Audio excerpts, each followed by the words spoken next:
Sei tutto codice dove si volgere, sei tutto l'ingete dove si leggere con un equivoco and it's That is dope. it's dope now. I hate orchestra, like so much. There was nothing worse than like sitting. I got a voice lesson one day and the voice teacher was like, you should do opera. And I was like, you should stop tripping. Because my whole desire was to go into medicine, I never felt like I was skilled enough to do my art. I was starting to feel like limited and boxed in by the type of music that I could dance to. I've always been breaking the rules. Even like before I went to music school, I would just be in lessons like making stuff up and like sliding into things on like a Carvelli piece. And like Enough of my colleagues felt similarly, but didn't even really fully have the courage to have a conversation about it.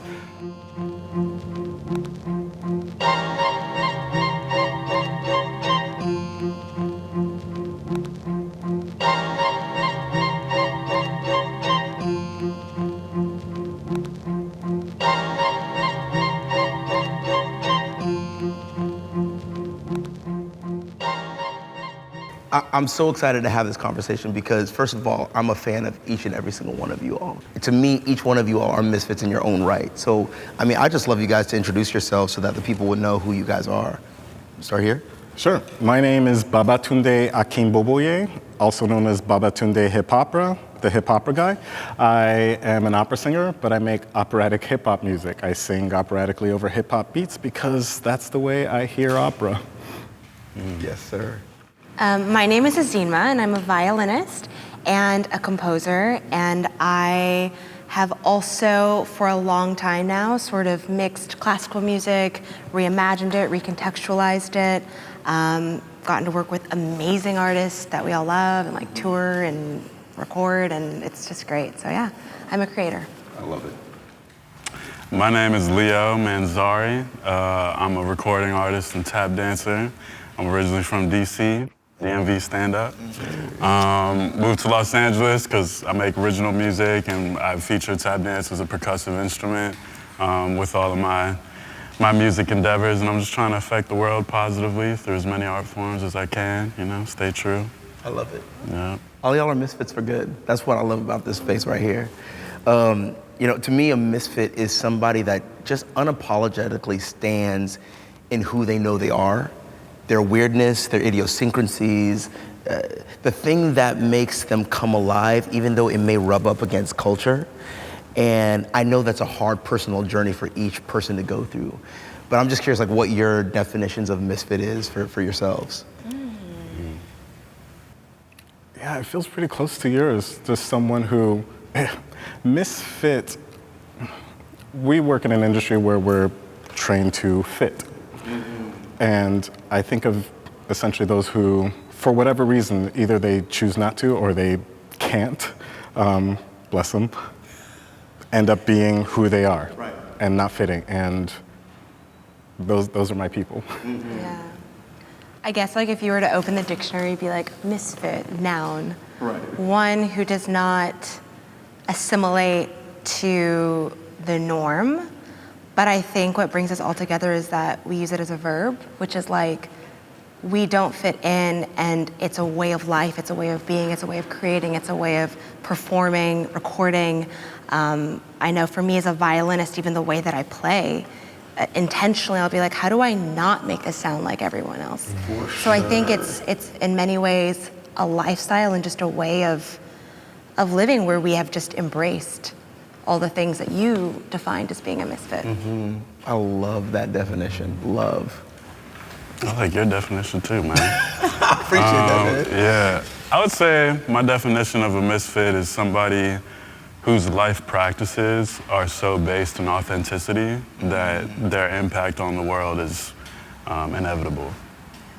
You know, someone that aligned with their inner purpose, that it just comes out unfiltered, unaffected, but purposeful. For sure. What was the first thing that made you realize that you were different in your space?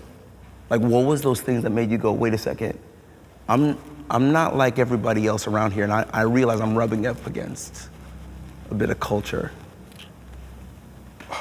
For me personally, fortunately, I went in knowing I was an outsider. I didn't have my first opera voice lesson until I was in my 20s. Wait, you had never done opera before then? No. How was that possible? Your voice is unreal. Thank you, I appreciate it. Yeah, That's crazy. that's crazy. I was tricked into joining choir. One of my friends talked me into joining choir in high school. I didn't even know U.S. schools had classical choirs at that point. I just got back from Nigeria.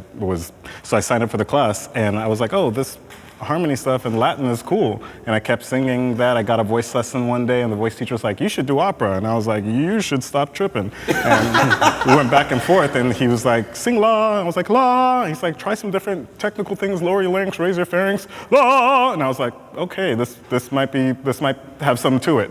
So I was excited about this new thing, but then going into the world, I knew that for me, it was just really exciting because it was a brand new world. It wasn't until I got to know what I was doing there that I realized that, oh, I'm really different from everyone else. But at that point, for me, fortunately, it was already like part of my identity. Interesting. And so, fortunately for me, I realized that at that point because as soon as I realized it, felt like everything got harder. And I started to feel like an outsider and started to notice how I was being treated different. And I was like, okay, we'll just adjust like we always do. That's crazy. Yeah. What about the rest of you guys like? Yeah, I think for me, it was primarily just how I chose to spend my time. Like artistry for me is a means of meditation and therapy and like processing my emotions. So, other people go, play basketball or maybe do, visual arts and crafts. But for me, I would just go down to the basement of my apartment building, set up my plywood, and just go on for hours. And this isn't like a private garage. This is like a public apartment parking complex where I would just go and I'd find a little corner, but everyone knew if I was just down there, he's there, just keep it moving, And people kind of embraced it. So I didn't even know that was like a unique way of processing emotion until I just continued to do it, and then more and more people found like appreciation for the creation that would come from it. Wow. I have so many questions about that. Before I ask though, I think for me, I suppose there are two ways to answer the question, right? Like I think one is where I realized I was different and I realized it was a superpower, and then I think when I got a bit older, it made me feel like, oh, but now I gotta fit in. Right. If that makes sense, like I think it's sort of like and I remember my parents loved to tell this story. I had a violin recital when I was like 5 or something, right? And I started when I was 3. And teachers kind of took to the violin naturally, and they would have these recitals in these like churches or whatever. Sure, of course. I'm from Lincoln, Nebraska, so it's like some Presbyterian church or something, right? Doing like Suzuki method in front of somebody, right. 100%. Yeah, they ran out of the church, and everybody would stand on the bottom step. Oh, got it. But when it came to my turn, I took my time and like walked up every single step to the top, of the altar area, and would perform from there. And I think I knew then that I had something that was just different than the other kids. But when I was young, it didn't scare me. I was like, oh, let me just embrace this. Right, for sure. And then something happens when you get older and I think you sort of spoke about this, where you're like, oh, wait, how do I now fit in, or how do I navigate that difference? And then you get older than that, and you're our age, and it's like reclaiming it again, kind of going back to that younger place for myself. So I feel like it's definitely happened in stages of just like, okay, this is actually a superpower, doubting the superpower, and then coming back to reclaim it. That is so good, because I don't think I felt like it was a superpower until I realized like what I could do uniquely. Because to be honest, like I never felt like I was, because my whole desire was to go into medicine, I never felt like I was skilled enough to do my art. So I just kind of continued thinking about medicine, doing my academics, but then to realize that I could do this cello beatboxing combination, I think that's when I realized people looked at me differently. But it was a bit scary, because I think when you start to do your art and put yourself out there in a world where a certain societal norm, maybe a classical societal norm or a dance societal norm is happening, people go, I don't understand this. So I struggled with that for quite some time, and I don't know how y'all dealt with like the struggle of finally realizing and saying, okay, so now that I understand that this is different, what's the process of finally reclaiming your misfitdom? Like, what's the actual process for you? For me, what was necessary to reclaim it was to distance myself from the people that taught me to like keep it away from me or to lose it, if you will. I had to, being in the classical or opera community, classical music, it's very echo chamber, if you will. And you really start to believe these like really old beliefs about the art form that may not necessarily be true. And so when you realize you're different, you're doing something different, there's almost like the internal feeling of, I know I'm breaking the rules, I'm wrong for this, I know that I shouldn't be doing this. Yeah. I'm doing this despite the fact that I know, you know, it's a rebellious act, it almost feels like it, which is not really the relationship I wanted with my art. 100%. And so distancing myself from the people that, you know, it was simple things like on Facebook, just like unfollowing people, blocking certain people, and just knowing that they are not gonna know what I'm doing, not gonna see what it is I'm doing, not gonna have access to me, just gave me a little more permission to just be. It almost a feeling of like, the parents aren't home. I can like do what I want. And like, I just needed to create that feeling of the parents aren't home with my art. Right. And I had to get rid of the authority figures. But how do you do that when you're in music school? Because the thing is, you're still in the face of it every single day. Like, right. Yeah, you can unfollow certain people, but like, I'm still gonna have my professor, and they're gonna hear that I do, classical, hip hop, opera, like what? And I just, that's tough for me because I didn't have that situation. I felt like I was always in my own like space in certain ways. So I just, how did you? It was a secret. It was something I'd be in a rehearsal singing Rossini for 3 hours, get back in my car, and it's Busta Rhymes. It's Tupac, T-Pain, something. I just almost like to cleanse the palate, give me an escape. And then the people I was spending my time with outside, less of the more judgmental people. There were enough people, and this is the thing that one of the reasons I'm so glad we're talking about this now. Enough of my colleagues felt similarly, but didn't even really fully have the courage to have a conversation about it. Right. And so just spending more time with those who, the closer I can get to where I want to be, trying to keep those people around me. Mm-hmm. But yeah, it is hard when you're in the spaces and you're in, especially like if you're around educators or former educators or just in the working of this art form, there's a certain set way that it is supposed to be. Right. And if you do, we're trained really early, any departure, depending on where you were, you might have gotten smacked on the hand. Mm-hmm. And it's something that I think I just had to be very deliberate about creating like a garden, create an environment for this plant to grow healthily. Yeah. Yeah. Yeah, I think I had one, because you mentioned you had to give yourself permission in order to find other spaces for your art to, reverberate. So you mentioned like you were listening to Busta Rhymes and T-Pain. Like I listen to hip hop, I listen to R&B music, but as a tap dancer, a lot of it typically is tied to jazz music. Right. And that's the essence, that's the derivative part of tap dance, that's the musical part of it. It's an essential part that every tap dancer should educate themselves on, but I was starting to feel like limited and boxed in by the type of music that I could dance to. Mm-hmm. So finding that comfortable space or that new texture, that being original hip hop R&B music, allowed me to kind of explore tap dance in a more deeper way that I could have never if I just like tailored it specifically to jazz. And I think artists need to give themselves permission to be able to take risks and to realize that the art form is simply the language, but ultimately you have to figure out what you want to say. Oof, that's so good. I just feel like that's so hard though because of the confines. And like you guys are saying, I feel like breaking out of that, if you're able to have the confidence in yourself to do that, like, because you went to music school, right? We did like a little bit of both? Oh yeah, I mean, I was like you, pre-med was sort of the plan. Oh, you were pre-med? Yeah, oh, and then halfway okay, so you know what it is. I switched only to music and then I went to music school. Right. So, but I guess for me, I've always been breaking the rules. Even before I went to music school, I would just be in lessons like making stuff up and like sliding into things on like a Carvelli piece. And like from a very young age, I was always just doing that.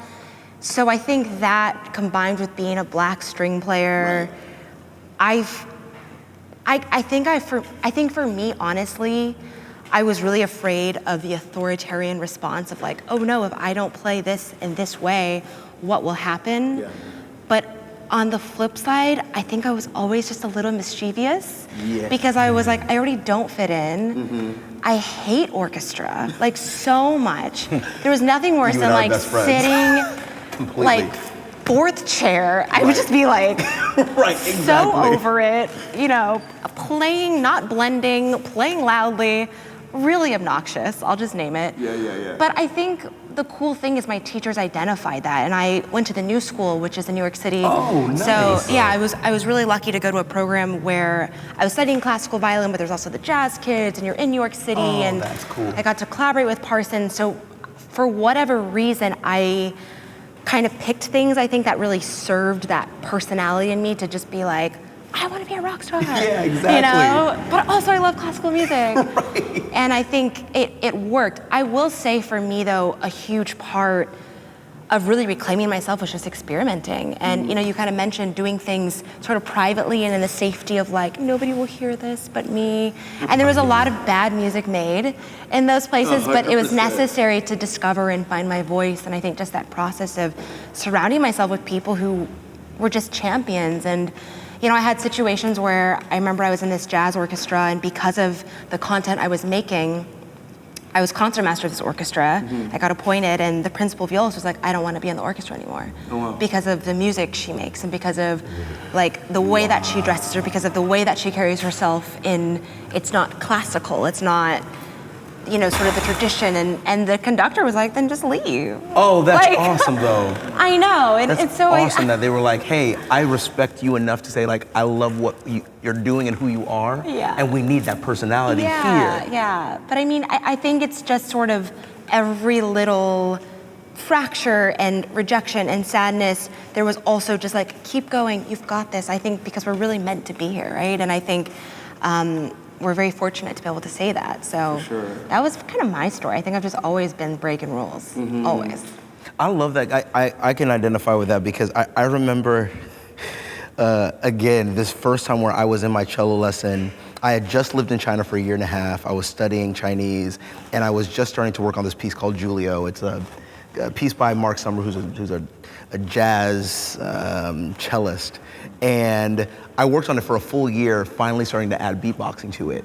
And I was just trying it around campus, like to my friends, and then to this small group here, and then this little, we need a cellist for this thing. I was like, okay, I'll do something really different for y'all. And no, it's different than what you're probably expecting for a cello, but like, let's see. And I was just trying to gain, I think, confidence slowly, yet surely. But then I felt confident enough to play it for my teacher at Yale School of Music. And I remember he just looked at me dead-faced. He was like, I don't know what to do with this. And so then he said, just play it for like our studio, right? It was like a cello studio. So I did that, and there's 4 cellists there, and about 5 cellists there. And I remember I did it. 2 of them were like, this is the coolest thing I've ever seen. And then 3 of them were like, I cannot believe you are tarnishing this tradition. Like straight up. And I was like, That's whoa. so cold. Like it was, cold. but I was like, they had the gall to say it in the class. Of course. And I was like, wait a second. My Like, man's just trying to make a difference over here. well, but that's the thing. Just, But I think it's interesting. Like, at some point, you're not. I don't know if we're out. Am I trying to make a difference, like consciously? I'm like, no. I'm just trying to figure out how to be me. Yeah, you're just being, yeah. That's all it is. Yeah. Like, how do you I just want to figure out what's inside of me, and the lexicon that we've learned, the tools that we've learned, I need to figure out how to make that into my own artistry. And like, I don't know. I feel like now after like 16 years, when this album's dropping, I've realized that it's okay to be in the dark room for that long. And like you said, silo yourself from other people. Because if you don't do that, you're not going to get the clear, I guess, sounds that you know resonate with you to emit your unique frequency of love. Because I really feel like people need to hear that unique frequency that you have, so that they finally rise up and say, wait a second, I didn't know that was possible. That person might not necessarily be in the classical community or the tap community. No. They might be somebody in a completely different place, but they're like, I love what they're doing. And that's why I almost feel like I'm curious for y'all, like, I don't play for the classical community. I don't play for the community. I play for myself and hope that somebody out there who needs this will go, I mess with that. I love that. I'm like, I don't know about y'all in terms of that. That's how I feel. Because I came to, by the time I got to opera, I was a hip hop head entirely. Like, you know, everyone's like hip hop and R&B. I couldn't care less about R&B. I never listened to R&B. When the station put on the R&B song, I went back to finding hip hop. So when I got to opera, I'm filtering this classical music through the language I know, hip hop. So my first aria that I had to learn for my first opera in school, I had patter. I was like, how do I learn that? How do I memorize it? But I set it to a beat.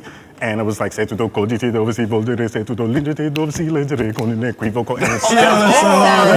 is dope. it's dope now. Yeah, okay. But on stage in opera, it's like, no, I was like, I'd rather. So because I had to learn this new opera and I'm coming from like a world of hip hop, I did it the way it worked. And it locked in for me, and I used hip hop to help me for the rest of my career. That's wild. But I can't believe your bravery in like doing this, like for your teacher in the studio. Mine was a secret. No one knew about it. There were very few people. If you didn't initiate a conversation with me about crossing over hip hop and opera, you didn't know I was doing this. Oh, wow. And I was doing it constantly because one of the difficult things coming into opera, once I learned how to use my voice and I'm like making this music, I wanted to connect to it more, but there wasn't enough in it that I could resonate with. That I felt like I was pretending to be someone who this resonated through, almost like, I don't know. It was beautiful, but I don't know. I needed something in there for me, and so I was always hoping for this combination of hip hop and opera and looking for it and looking for a version of it outside that didn't make me cringe when I saw it. And I recorded things in the car by myself. And I recorded one, I put it online, and I remember I posted it on my personal Facebook. I didn't post it on my professional Facebook because I didn't want any opera people to see it. I thought a few of my friends will see it. And I was fortunate because it did go viral, but it went viral. Like, it came to the opera community from the popular community. That's cool. The regular people was like, oh, I have a friend that was an opera singer, I need to send them this. And that's how they were hearing about it. But fortunately for me, when I finally did let someone see it, it was the public and not the classical community. So I got this validation immediately because I liked it. I knew it was good because I enjoyed it.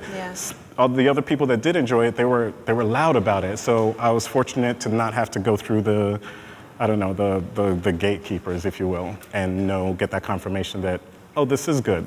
And know that their opinions matter more than ours, which has always been the frustrating thing about the opera. When I first started opera, I was doing a number of opera competitions, because operas love competitions. And that's true. I noticed this pattern of the judges would award, there was judges and the audience could pick their audience favorite. And very consistently, there was first, second, and third place, and audience favorite was someone else entirely. And I felt like, this is backwards. That makes no sense. Aren't they buying the tickets? Their favorite should be the one that's the best. They're entertaining the audience the most. Like, why? It almost feels like, this is who you like, but this is who you should like. Right. And it's such a weird, it's difficult being part of like a musical tradition that, I don't want to say gaslights the audience, but tells the audience that if you don't enjoy it, it's on you. That's some lack of education on your part. Enough to be able to understand. You're not informed. Whereas every other,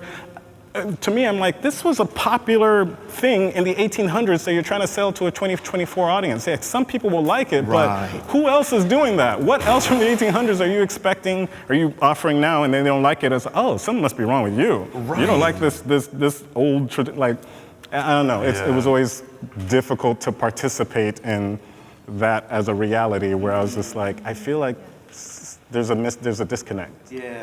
Like, who's the music for? Who's deciding what is good music? Who's it for? That specific, because I feel like once you have the artistic craft, there's two types of people. It's like, you have your artists that are really technically good, the artist, right? Yeah. And then you have people that, like, I can identify their greater service that their art provides to the world, right? So then they start writing differently. Instead of like an overly like rhythmic, complicated verse, they might be like, I just wanna talk. Right. Like something real chill, right? Like 100%. who are you talking to? What's the service that you want your art to provide? And that's something that, especially with tap dance, is very, very technical and it's very cerebral, right? So you can easily get caught up on like, let me figure out how to do this rhythm, both feet. Okay, let me do it one foot, then the other foot, then backwards, then turn around. But ultimately, like the crowd doesn't fully care if like you're able to do it on one leg versus the other leg. You know what I mean? Like that's just like some tap dancer stuff like that we want to prove to ourselves that we can do. So breaking through that and being like, okay, I want to make sure that I can still affect other people on a greater scale, on a greater audience, while still being authentic to the roots and my expectations artistically for myself and finding that balance.